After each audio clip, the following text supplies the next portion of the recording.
Boa noite, irmãos. Graça e a paz do nosso Deus esteja com todos nós. Privilégio estar aqui com os irmãos, voltar à igreja presbiteriana da Moca, rever alguns, conhecer alguns. Acho que a idade chega para todo mundo, né? Muita gente eu já não conheço, muita gente já não, talvez outros de vista. Mas antes vou tentar dar uma recapitulada, falar um pouco do ministério que a gente tem tido lá, falar um pouco de mim, tá? Porque o principal a gente está falar que Deus fala para nós. Mas só para lembrar os irmãos, pode colocar, por favor. André e Janaína, estamos no Palavra da Vida. Quem diria, mas já fizemos 5 anos no Pará já. Estamos no 6º ano. Como o pastor disse, completei o curso lá, bacharel em teologia, com ênfase em missões transculturais. Então, por isso que a gente só fala de missões. Mas é o nosso convívio lá, todo esse tempo de seminário, viajando, estádios, ribeirinho, comunidades, conhecendo um pouco ali do norte, fomos ao sertão e tantos outros lugares. Mas hoje, trago também um abraço da Jana, ela está lá em casa, ela está bem. A última vez, acho que ela esteve aqui, ela esteve sozinha, eu não estava. Eu lembro que os irmãos oraram por ela, que ela estava fazendo alguns exames. Graças a Deus não deu nenhum resultado no exame que possa impedir a gravidez. É tempo do Senhor mesmo, não tem nada demais que possa acontecer, algum exame não deu nada que tenha alguma preocupação a mais. Então, graças a Deus, louvamos ao Senhor, agradecemos os irmãos que oraram, que perguntaram, que eu sei que muitos perguntaram, oraram por nós, louvamos ao Senhor. Mas esse tempo que estamos lá, continuamos a servir ao Senhor no Palavra da Vida. Então, hoje nós somos equipe missionária do Palavra da Vida e temos algumas poucas atribuições lá, com parceria com a Igreja Presbiteriana de Castanhal. Se os irmãos não conhecem um pouco Pará, Belém, estamos em Benevides, é metropolitana, uns 30 quilômetros de Belém, tá? Mas estamos servindo também na Igreja Presbiteriana de Castanhal. Alguns já conheceram o pastor Gerê, ele veio aqui, né? Eu não sei o que ele falou de mim, mas eu espero que seja alguma coisa boa. Estamos trabalhando com ele lá em Castanhal. Então, Castanhal, uns 40 quilômetros por aí de Benevides. Então, mais longe ainda de Belém, né? Mas é uma cidade muito grande, boa, 200 mil habitantes, chamam de cidade modelo. Muito bom. Estamos lá, estamos trabalhando com a igreja presbiteriana lá e com a Palavra da Vida. Pode ir. Então, eu vou falar um pouco rapidinho o que a gente tem feito no Palavra da Vida. São várias coisas, então vou tentar resumir aqui. Nós temos trabalhado em várias áreas. Pode passar, por favor. Como alguns irmãos sabem, eu sou nutricionista, então tento fugir, mas não tem como. Estou trabalhando, sou responsável pela cozinha do Palavra da Vida, toda a organização, compras, tudo, mas isso é o que eu menos faço. Mas é uma das atribuições lá. Nós somos parte do Ministério Jovem do Palavra da Vida, que toda a programação de jovens, acampamento, day camp, temporadas, corujão que tem virada da noite, retiro vocacional e tantas outras atividades para jovens que tem ali, nós fazemos parte dessa equipe. Hoje eu sou responsável pelo Ministério de Day Camp. Day Camps é um ministério parceria com as escolas públicas de Benevides e com uma outra missão também que nos ajuda no Palavra da Vida. Já a Jana, ela é responsável pelo Ministério de MEB, que é Ensino Bíblico nas Escolas. Então, ela é o primeiro ano do seminário, fazer o Projeto Marcos, aí fica propaganda, quem quiser, um ano dedicado à sua vida ao estudo da Bíblia integral, conhecendo a respeito de missões, vai fazer o Projeto Marcos. E se você chegar no Projeto Marcos, no primeiro ano, você vai ser acompanhado pela Jana, porque os primeiros alunos vão até as escolas públicas para dar aula aos alunos. E um motivo de oração é que, quando eu estava aqui, eu cheguei no domingo, na segunda-feira, eles tiveram uma reunião com a secretaria ali da Educação de Benevides. E, infelizmente, continuou com as portas fechadas para as escolas da Prefeitura de Benevides.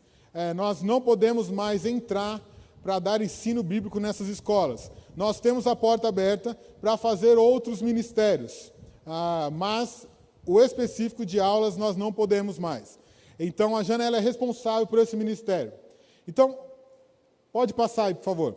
E eu também, nas horas vagas, toda quarta-feira, eu dou aula no Colégio Palavra da Vida.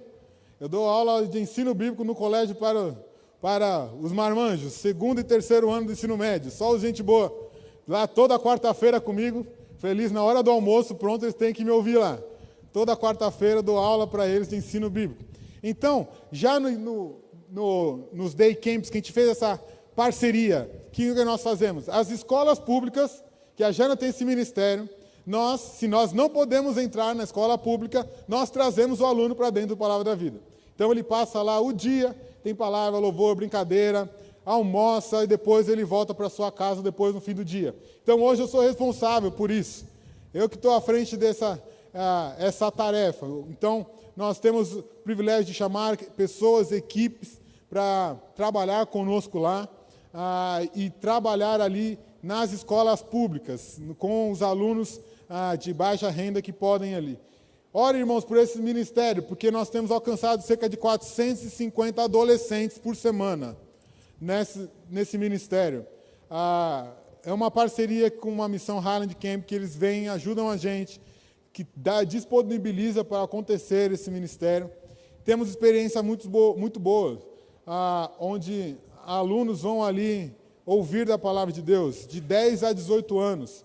Tivemos um caso muito interessante, do ano passado, uma desses eventos que tivemos, como tem a idade de até 18 anos, uma aluna foi até lá, só no período da tarde, num pequeno grupo que podemos conversar um pouco mais. Inclusive, essa aluna caiu no pequeno grupo da Jana. De vez em quando a gente não pega o pequeno grupo porque a gente está fazendo outras coisas, mas às vezes nós pegamos alguns adolescentes.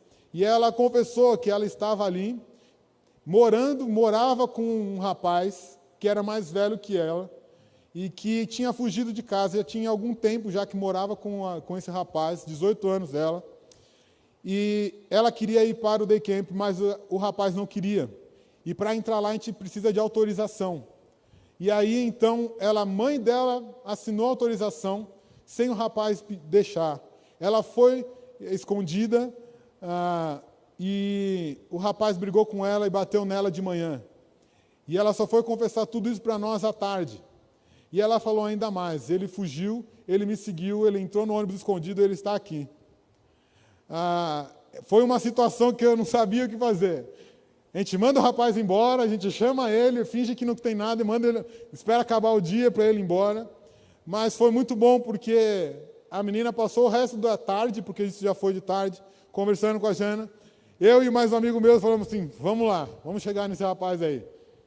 E tivemos o privilégio de ficar a tarde inteira conversando com ele. A princípio meio rude, não queria confessar muita coisa, mas não sei se é muito delicado, mas acho que ajudou. Mas no final ele falou que realmente ele estava lá e não deveria estar, tinha fugido em toda a condição. A menina, ela decidiu mudar a vida dela, entregar a vida a Cristo. O rapaz, com alguma resistência, ouviu da palavra de Deus. De uma certa forma, nós falamos, pregamos, tentei explicar o conceito de graça para ele, porque eu falei, o que você merecia agora? Você merecia que eu te mandasse embora, ou chamasse a polícia. Mas você vai receber o lanche, a carona de volta, e isso é porque você recebeu, é a graça de Deus.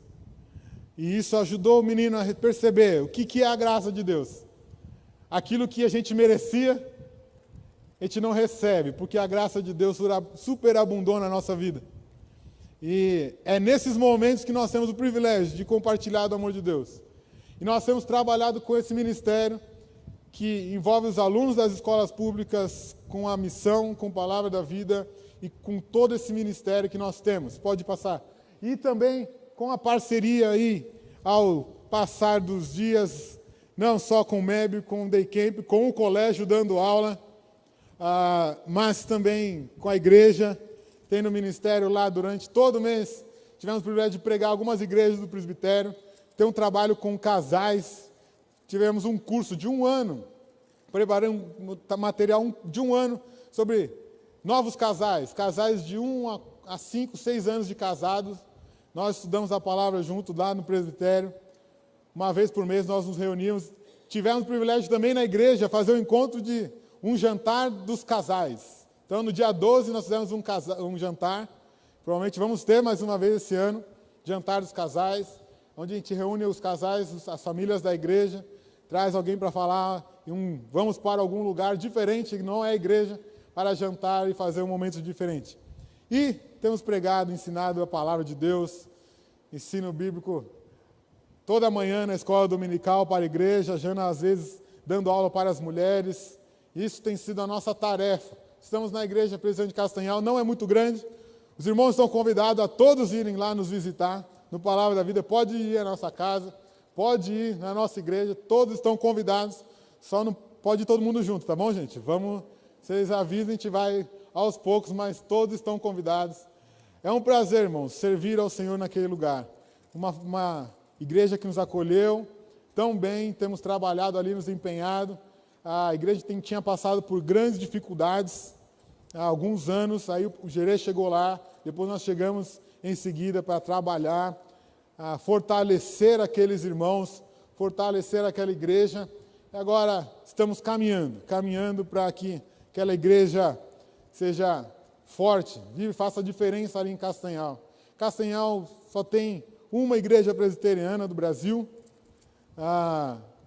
com mais uma pequena congregação também, só que Castanhal tem 200 mil habitantes.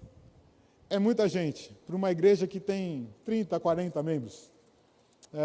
Precisamos crescer, precisamos expandir, precisamos fazer com que a igreja de Deus possa fazer diferença. Isso é um pouco que nós temos feito lá, irmãos. Peço que os irmãos continuem orando por nós.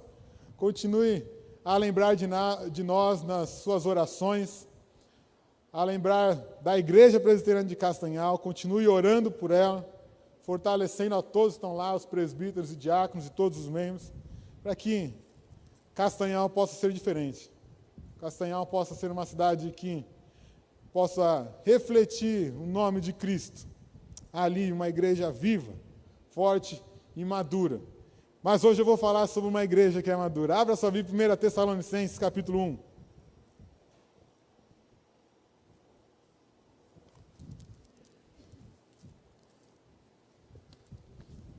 Se estamos falando de igreja, vamos falar dessa igreja de Tessalônica. 1 Tessalonicenses, capítulo 1. Nós vamos ler o versículo 1 até o versículo 4. Meus assentados irmãos, acompanhem a leitura. Diz assim: Paulo, Silvano e Timóteo, a igreja dos Tessalonicenses em Deus Pai e no Senhor Jesus Cristo, graça e paz a vós outros. Damos sempre graças a Deus por todos vós, mencionando-vos em nossas orações, e sem cessar, recordando-nos diante do nosso Deus e Pai, da operosidade da vossa fé, da abnegação do vosso amor, da firmeza na vossa esperança, em nosso Senhor Jesus Cristo, reconhecendo, irmãos, amados de Deus, a vossa eleição. Vamos orar mais uma vez, meus irmãos? Senhor nosso Deus, estamos diante da Tua palavra. Louvamos ao Senhor porque temos o privilégio de estarmos aqui diante dela. Cultuar ao Senhor hoje, louvar livremente. Louvar o Senhor com alegria, disposição. Muito obrigado, Deus. Agora que a Sua palavra foi lida, Senhor, fale aos nossos corações. Que Seu Espírito Santo fale aos nossos corações. Seu Espírito Santo fale na vida de cada irmão que está aqui, ó Deus. Que apenas a Tua palavra, a Tua voz, possa ser ouvida aqui neste lugar. Pedimos isso, através de Cristo Jesus, que nós oramos. Amém. Talvez nós falamos, então, de uma igreja. Estava falando até agora da igreja de Castanhal, mas se nós queremos ter exemplo de uma igreja madura, podemos ter alguns exemplos para analisar se essa igreja é madura ou não é uma igreja imatura. Então, fazemos logo nossos julgamentos. Podemos ver a igreja de Corinto, uma igreja que estava meio confusa, precisou ter algumas lições a respeito da liturgia, do amor ao próximo, aquilo que estava acontecendo, a disciplina. Podemos julgar aquela igreja tão experiente, não sei, talvez pelo tempo dela ou não, Ou podemos falar da igreja de Filipos, uma igreja boa, que Paulo exorta alguns detalhes, a união, mas também fala que foram os fiéis que não deixaram o Paulo sem nenhum momento a passar necessidade, a todo momento ofertavam, queriam levar irmãos para acompanhar Paulo nas suas viagens. Mas como que nós talvez identificamos o que é uma maturidade? Nós somos fáceis ou talvez rápidos a julgar a maturidade do outro ou do próximo. Mas talvez a Bíblia nos ensine algumas características de como julgar e como ver essa maturidade. Talvez sempre nós temos um auto-julgamento muito mais elevado do que é a realidade. Colocamos a nossa maturidade sempre superior àquilo que provavelmente é. Nós temos o ego tão elevado que talvez nós nunca gostamos de ter chamado a atenção e falar que somos imaturos. É mais fácil nós falarmos de um jovem, de um adolescente, falar dos erros do iniciante de uma fase de maturidade, de aprendizado. Mas o interessante é que nós nunca colocamos como sendo essa pessoa imatura. Mas talvez a Bíblia nos dá alguns exemplos e talvez umas características, como que identificar alguém que é imaturo, ou talvez uma igreja imatura, se queremos uma igreja madura. Talvez uma igreja imatura é aquela que é ciumenta. Aqui eu estou falando igreja porque, para não ficar desconfortável, tá, irmãos? Porque se eu falo assim, quem é imaturo, falar dos irmãos, né? Então vamos falar da igreja, tá? Mas lembra que você é igreja. Uma igreja imatura, talvez ciumenta. Uma igreja imatura, talvez aquela que tem confusões doutrinárias, não está muito bem acertado nas suas convicções, não consegue entender muito bem. Igreja cheia de divisões, cheia de intriga, cheia de orgulho, cheia de arrogância. Isso são igrejas imaturas, tá bom, irmãos? Mas aqui somos uma igreja madura de 57 anos. Igreja madura. Nós não temos isso. Talvez aquela pessoa imatura, talvez aquela que tem alguns comportamentos inconvenientes. Podemos usar palavras bonitas para descrever alguns comportamentos. Mas isso é imaturidade. Mas o que nós queremos, talvez nós achamos que as nossas igrejas são tão maduras, com comportamentos, por exemplo, nós dizemos que essa igreja é muito madura, igreja que trabalha, igreja que tem seus programas cheios, a igreja que faz diferença na sociedade, ela é relevante aonde você está inserida. Você faz diferença, talvez é aquela igreja que cresce, você é aquele que faz discípulos. Isso pode ser uma igreja madura. Mas lembrando-nos que a maturidade, irmãos, ela é na prática, na intimidade e no conhecimento da palavra de Deus. Eu digo isso porque nós estamos falando da igreja de Tessalônica. E não necessariamente a maturidade vai ser medida pelo tempo. Não necessariamente a maturidade vai ser medida através da experiência com o tempo. Por quê?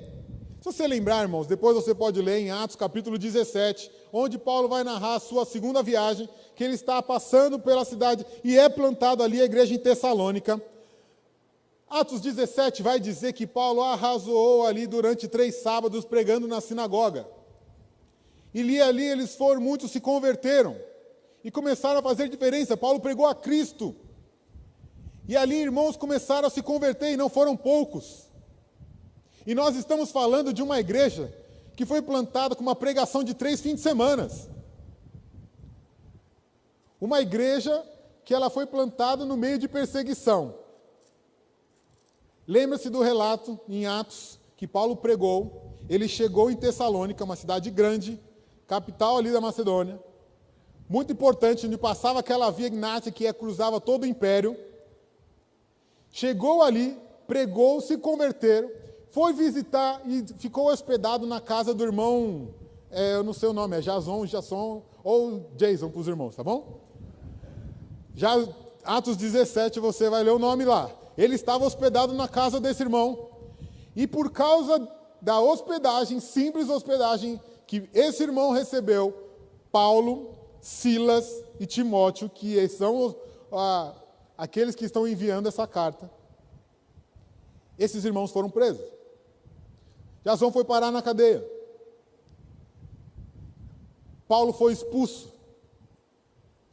Paulo teve que se retirar dessa cidade, por simples fato dele pregar a Cristo.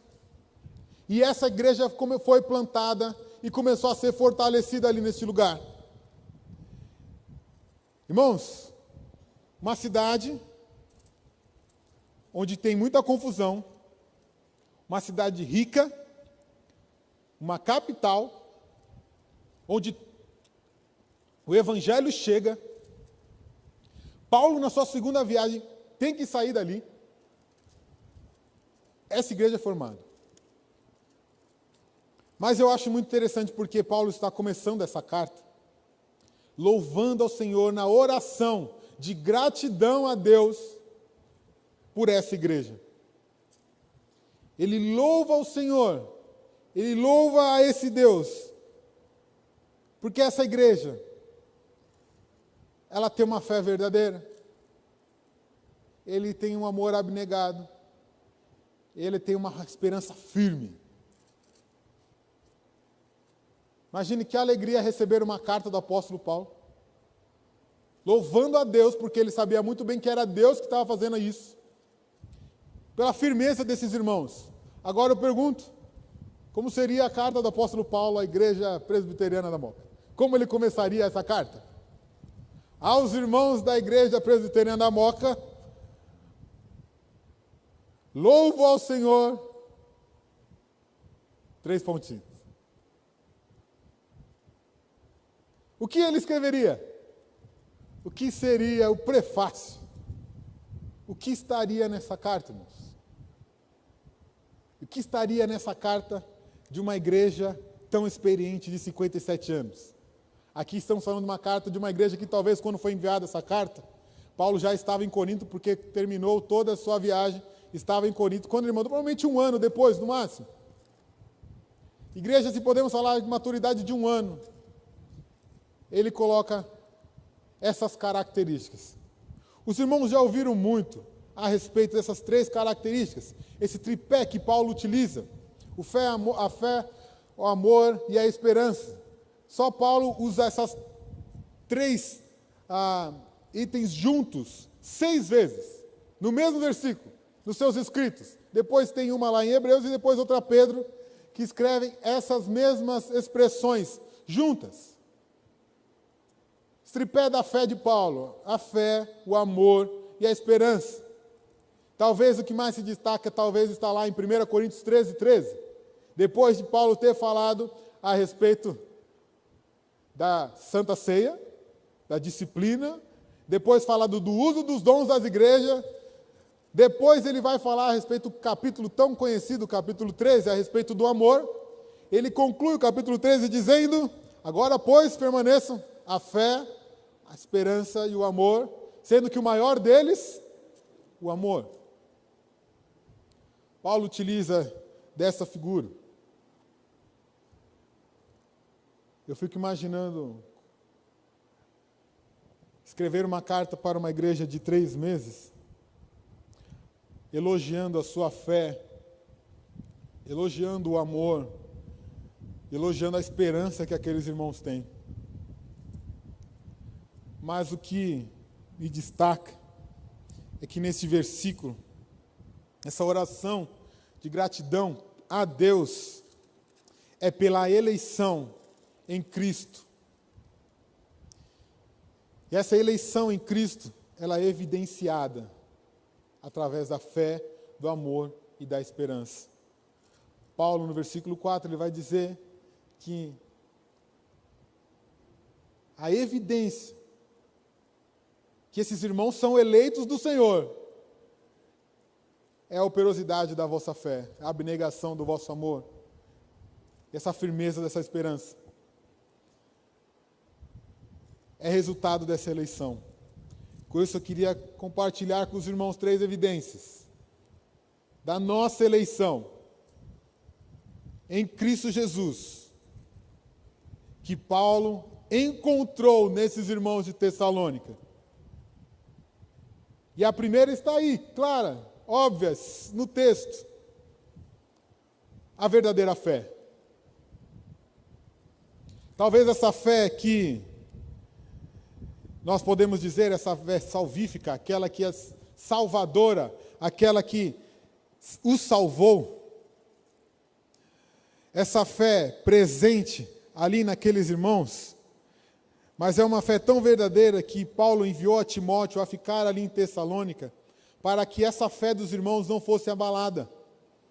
Paulo deixou Timóteo responsável para que esses irmãos não se desviassem, não fossem abalados pelo momento que eles estavam, perseguição. Isso você pode ver depois, no capítulo 3, continuação da carta, que você vai ler ela toda hoje, que eu sei, que você vai encontrar Timóteo lá cuidando da igreja, para fortalecer aqueles irmãos. E Timóteo volta e conta tudo para Paulo, e por isso que ele está escrevendo a carta agradecendo. Paulo deixou Timóteo ali só para, como os olhos dele naquela igreja.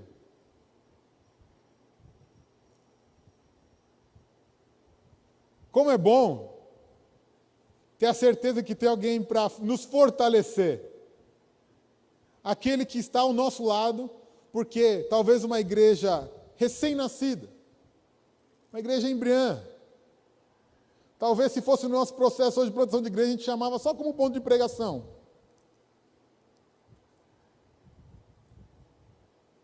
Essa igreja estava ali, e Timóteo estava ali, para fortalecer esse irmão. Imagina, irmãos, uma igreja movida por perseguição, cresceu no contexto de perseguição, cresceu já sendo perseguida, e ele deixa Timóteo, para que os irmãos não sejam tentados, não caiam na tentação, e talvez mudar e virar aqueles judaizantes que estavam ali, porque eram os próprios fariseus que perseguiam.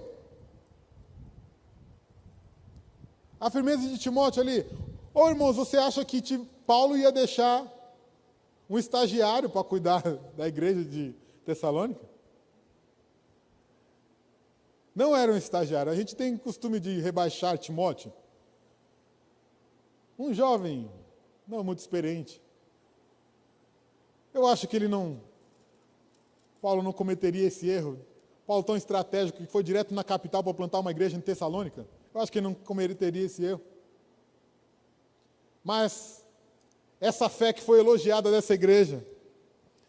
E o interessante é que, quando ele fala a operosidade da vossa fé, parece que dá um peso maior, né? A força, mas quer dizer o trabalho da vossa fé.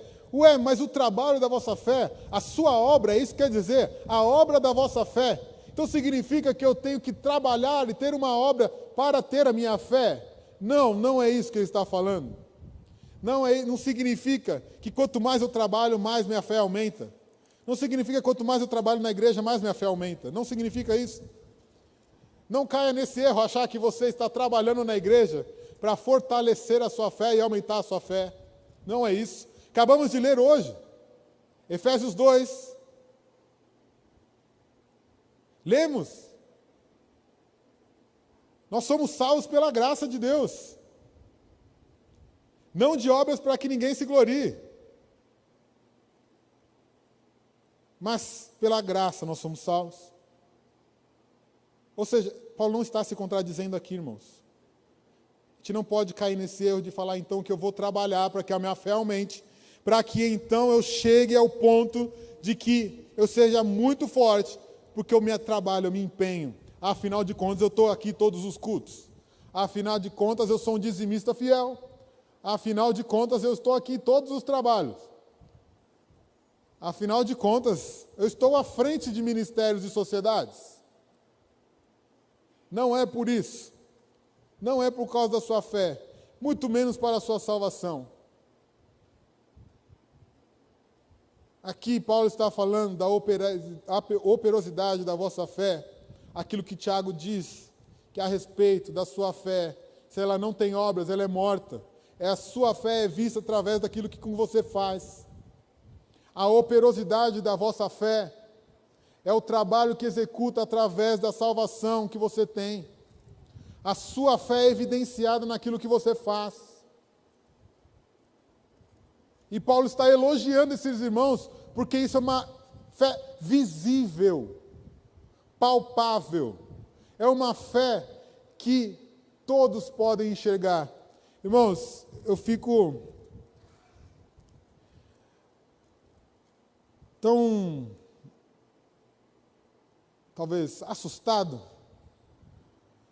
que depois, se vocês podem ver, no mesmo capítulo 1, Paulo vai falar que a fé desses irmãos saiu e alcançou a Acaia e a Macedônia, ou seja, os outros, a região posterior, até onde Paulo já estava, que era em Corinto.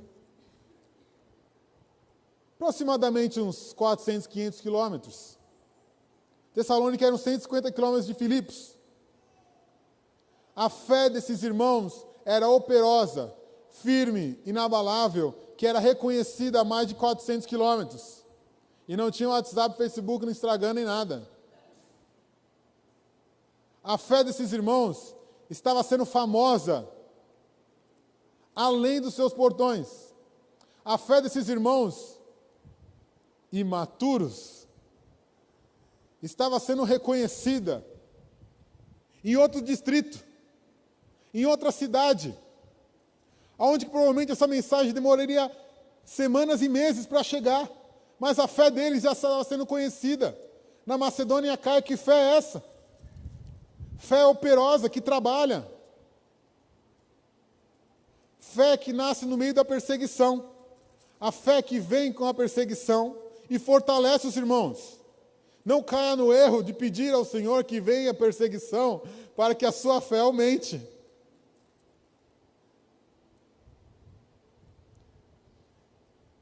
Bem-aventurados os perseguidos, porque deles herdarão o reino dos céus. Você só será perseguido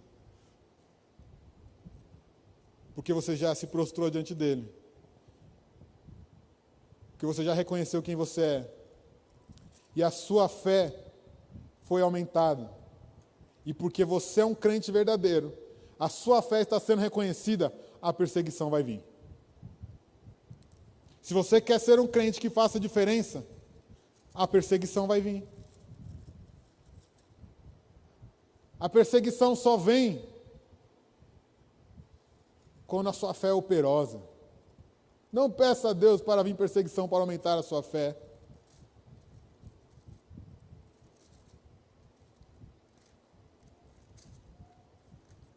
A sua firmeza na fé está nas coisas de Deus. Você quer ser um crente maduro? Conheça esse Deus. Pratique a sua palavra, tenha intimidade, conheça a sua palavra e viva com Ele. Aí sim você vai ser perseguido. É essa fé operosa. É isso.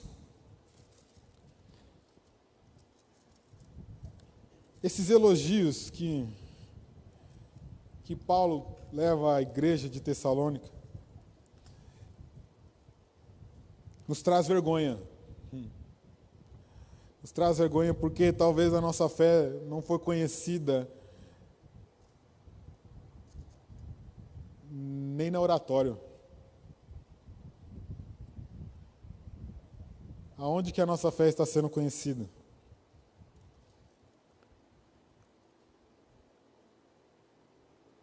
Mas já poderíamos acabar aqui, né? Mas Paulo elogia o amor, a abnegação desse amor. A segunda evidência da eleição, ela é refletida num verdadeiro amor. Esse amor abnegado, esse amor que trabalha, que luta, que ele é muito mais do que esse trabalho da sua fé. Ele é aquele que dá um pouco mais de 100%, sabe? Sabe quando você está cansado, fadigado, mas você vai? É esse amor. É esse amor que ele está falando. Mas ele está falando principalmente ao exemplo de Cristo. Cristo que nos amou, que não mediu esforços, ele nos amou. Amou ao ponto de dar o seu filho, o seu único filho. Esse amor que abriu mão dos seus próprios interesses em favor do outro. É esse amor que Paulo está falando. E esse amor que está falando de uma igreja. É claro, uma igreja recém-formada, mas que tem um amor desse, justifica, sabe por quê?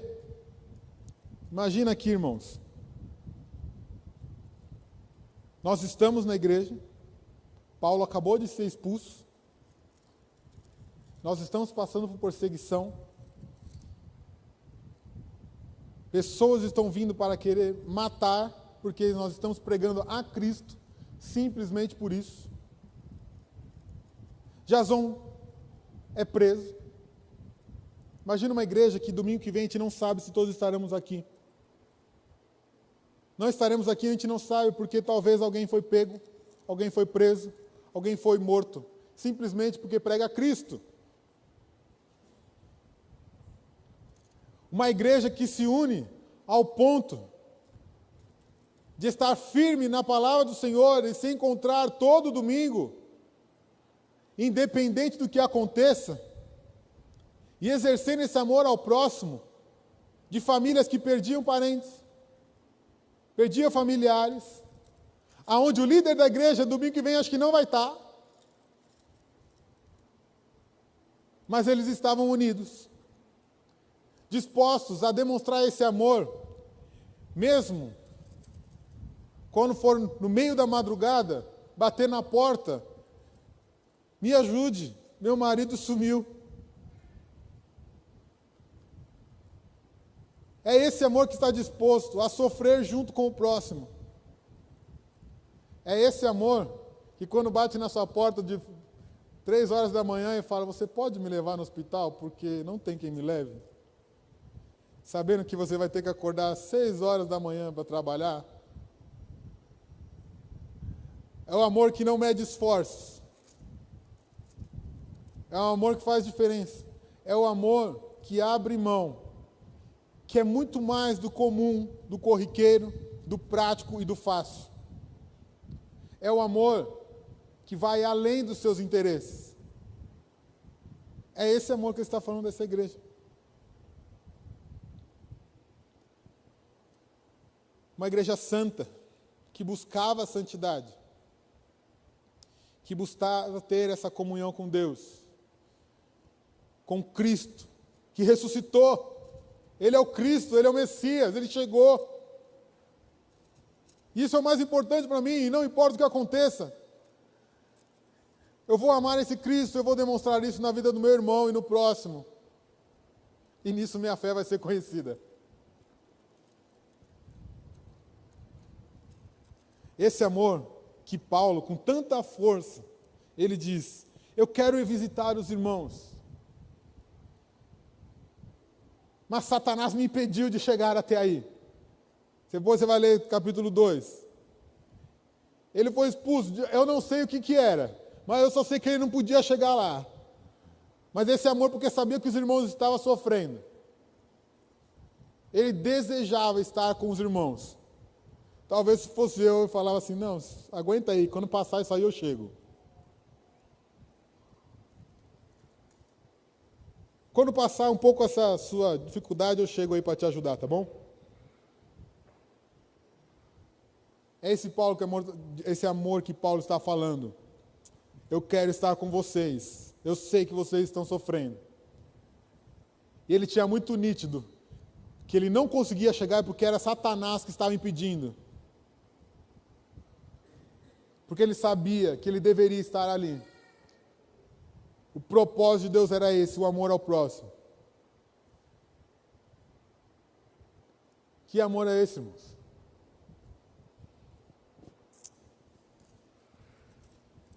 E a terceira evidência. Terceira evidência da nossa eleição. Essa esperança verdadeira, que vem de Cristo. Essa esperança firme, paciente, talvez quer dizer essa paciência triunfante, firmeza, é essa esperança, Não é aquela esperança que você espera, mas não espera, né? É aquela esperança que você espera acreditando, convicto. Aqui, irmãos, provavelmente Paulo vai falar muito a respeito da volta de Cristo, porque essa carta vai dizer muito a respeito da volta de Cristo. E ele alerta os irmãos ali, porque provavelmente tinha alguns preguiçosos, que disse, já que então Jesus vai voltar, eu não vou trabalhar. E ficaram ali. Então Paulo vai falar assim, não, presta atenção. Não é bem assim. Vocês vão ter que trabalhar. Jesus Cristo vai voltar daqui a pouco. Mas enquanto isso vocês trabalham. Por isso que Paulo vai escrever a respeito das coisas, do que irão por vir ainda. Paulo vai falar depois, antes, na segunda carta. Calma, que antes de que Jesus voltar, tem que ter a apostasia e a revelação do anticristo. Calma, trabalhe. Por isso que eu acredito, cada vez mais que você conhece a respeito do porvir, daquilo que vai acontecer em Cristo, mais muda a minha realidade, mais certeza e convicção eu tenho para viver hoje. É os meus pés no chão e os olhos na eternidade. É a esperança que Ele vai voltar. Irmãos, é muito fácil falar de esperança para nós aqui.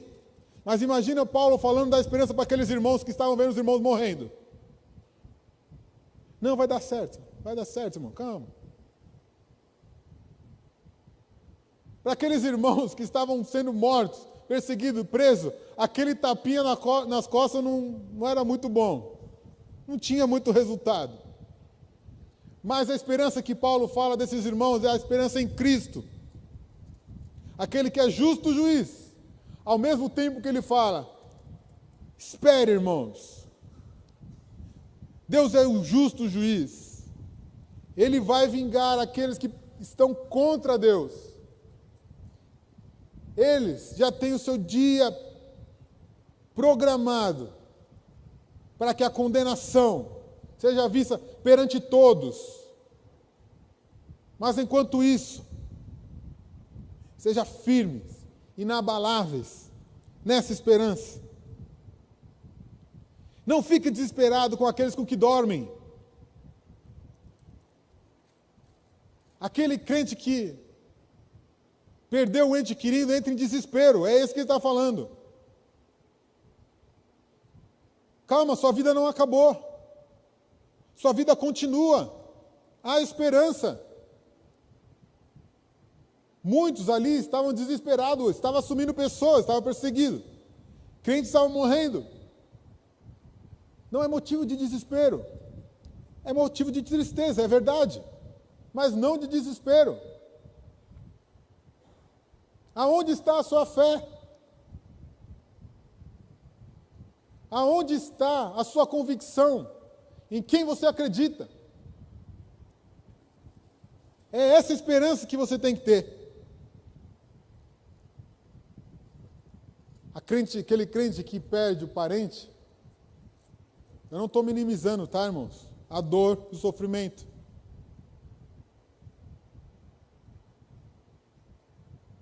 Mas a fé em Cristo, a certeza daquele que salvou e que governa todas as coisas, nos traz uma firme esperança de que estaremos com Ele um dia. Por isso não é motivo de desespero. É motivo de confiança. É motivo de esperança. É motivo de trabalho e louvor a Deus. E esses irmãos tinham essa esperança.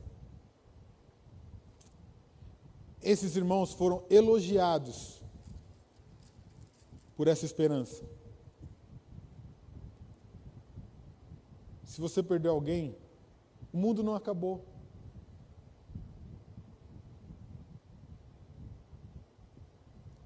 Cristo está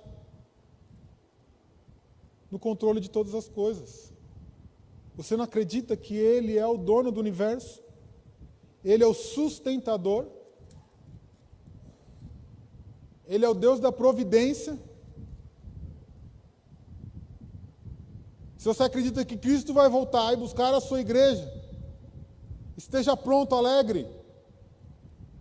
E trabalhe. Por isso que Paulo, nessa carta, ele vai falar que eu fiz de tudo para não ser peso para os irmãos.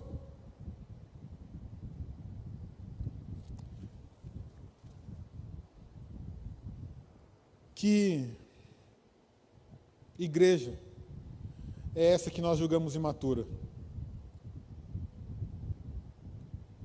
Que igreja é essa que nós julgamos simplesmente pelas exortações?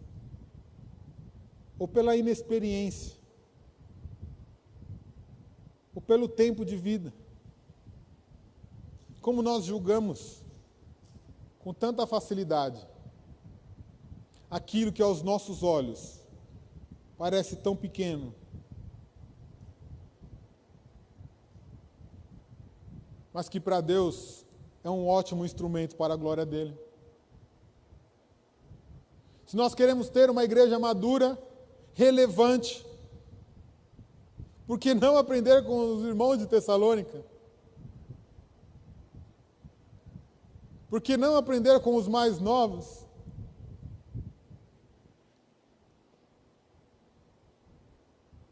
Glória ao Senhor, porque Ele fez o seu corpo completo, perfeito, cheio de dons. E todo esse corpo, ele se encaixa de uma forma plena, porque Cristo é o cabeça. Nós precisamos de todos. Eu gostaria, irmãos, de finalizar nos perguntando: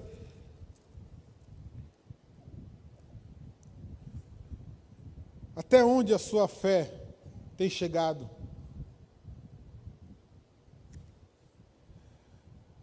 O seu amor está sendo visível para com seu irmão?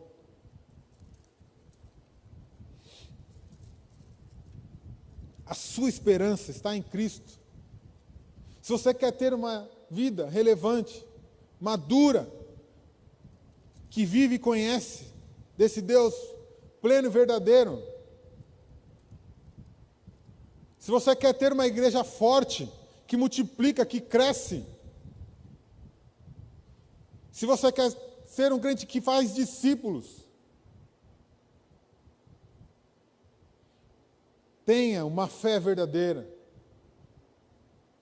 tenha um amor abnegado, tenha a esperança verdadeira em Cristo. Só assim, irmãos, nós podemos fazer a diferença. Só assim nós vamos evidenciar a nossa eleição.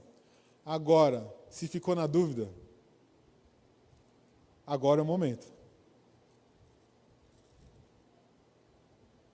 Se ao nos analisarmos e não enxergarmos isso em nossas vidas, este é o momento. Esse é o momento de avaliar a nossa salvação, avaliar o nosso serviço com Cristo. Se você é filho de Deus, salvo pela graça desse Deus, evidencie, demonstre, faça a diferença. Mas se você fez uma análise, um autoexame, se arrependa hoje. Se humilhe e se entregue